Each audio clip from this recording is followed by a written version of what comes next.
Hello बच्चों, let's see the question. So the question says, sequencing the whole set of genome that contained all the coding and non-coding sequence and later assigned different region in the sequence with functions are referred to as. तो बेटा बात करेंगे हम लोग human genome project के बारे में.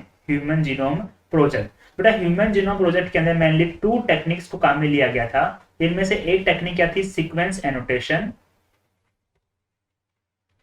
Sequence annotation.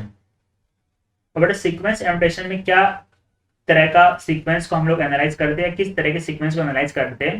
बेटा सीक्वेंस एनोटेशन के अंदर हम लोग कंप्लीट सीक्वेंस को एनालाइज कर रहे थे, चाहे वो डीएनए का सेगमेंट किसी प्रोटीन को कोड कर रहा है या किसी प्रोटीन को कोड नहीं कर रहा है. मतलब कि सीक्वेंस एनोटेशन वाले टेक्निक के अंदर हम लोग coding and non coding complete DNA को ही सीक्वेंस कर रहे थे. So we sequence complete DNA in this technique.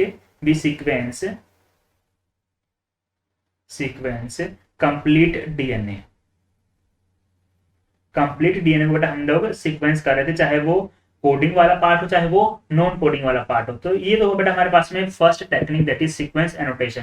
इसके अलावा सेकंड टेक्निक हमारे पास में क्या थी बेटा? Expressed sequence tag.